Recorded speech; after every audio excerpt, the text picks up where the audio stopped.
Bienvenue à The Economy of the Collapse. Aujourd'hui, grosse question. Peut-on bâtir une société sans identité commune? Est-ce que c'est possible, ça? Donc là, rappelons-nous, on est dans une sorte de tendance là où, en fait, c'est comme si on ne devait pas vouloir s'ancrer dans quelque chose qui est plus grand. Hein? On est plutôt dans un temps où on nous dit, bon, on est dans un melting pot, hein? Une espèce de marmite là où tout est en train de fondre et se mélange.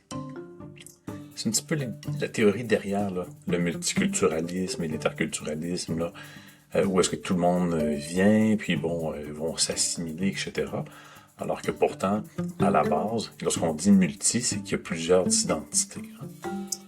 Mais est-ce qu'on peut vraiment bâtir une société sans identité commune?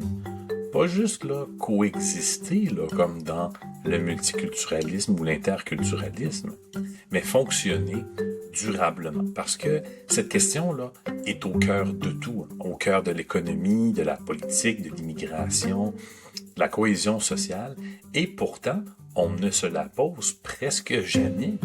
Qui se pose cette question-là et surtout qui y répond? Le politologue Benedict Anderson écrivait « La nation est une communauté politique imaginée ». Autrement dit, une société existe parce que les gens croient appartenir au même ensemble. Sinon, il n'y a rien. Et ce, même sans se connaître.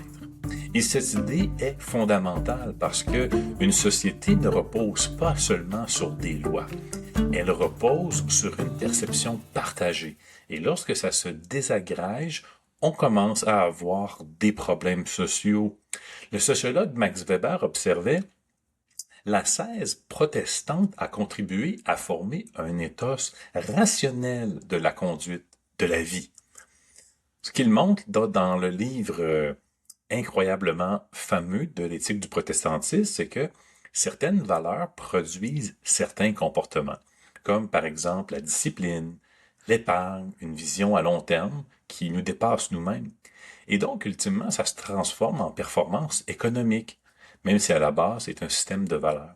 Le sociologue Francis Fukuyama écrivait « La prospérité d'une nation dépend de son niveau de confiance généralisée.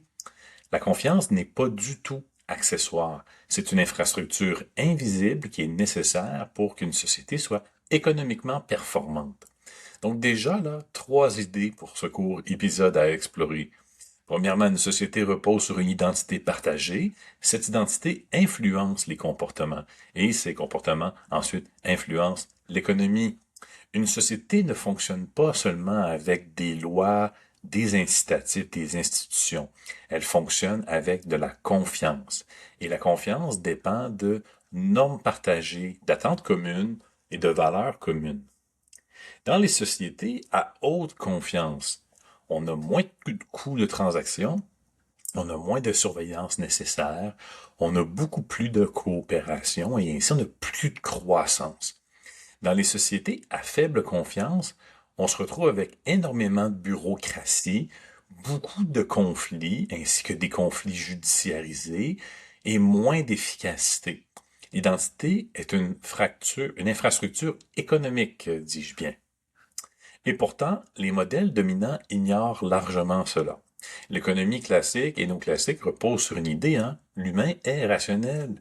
Donc, il veut maximiser l'utilité, préférence stable, équilibre de marché.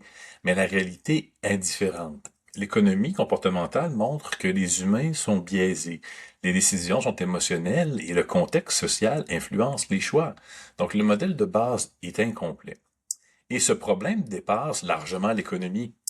Tous les isines qui simplifient la réalité, ils appliquent ça à un modèle qui est beaucoup trop simple et supposent que ça va tenir, mais la réalité finit toujours par résister.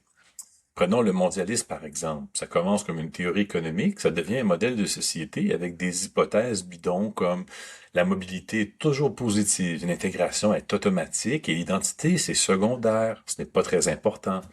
La réalité montre pourtant que on obtient une fragmentation, une perte de cohésion et des réactions politiques fortes qui peuvent mener même jusqu'à de la violence. Historiquement, en Occident, la cohésion reposait sur un socle commun. Et ce socle était largement influencé par le christianisme. Et c'est ça que Max Weber vient nous expliquer dans son livre, L'éthique du protestantisme, c'est pourquoi est-ce que certaines régions du monde, finalement, ont mieux performé que d'autres, se sont plus développées que d'autres. Pourquoi l'Ouest est devenu ce qu'il est devenu, hein? Au point d'être justement attractif pour des gens de d'autres endroits qui veulent venir ici. Mais la religion, ce n'est pas uniquement une religion, c'est une infrastructure culturelle invisible, hein, qui fournissait jusqu'avant la déchristianisation forcée de nos sociétés pour embrasser la laïcité. Ça, évidemment, ça fournissait des normes, des repères, un cadre moral, une cohésion sociale. Aujourd'hui, on se retrouve face à un monde qui a été déchristianisé, où le relativisme règne en roi et maître, et tout est fragmenté.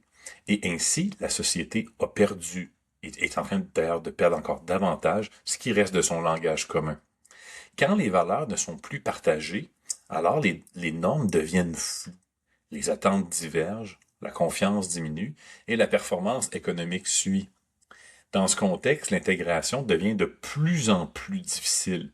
Une société forte intègre. Une société qui est fragmentée peine à intégrer. Et ça, c'est important pour la suite des choses.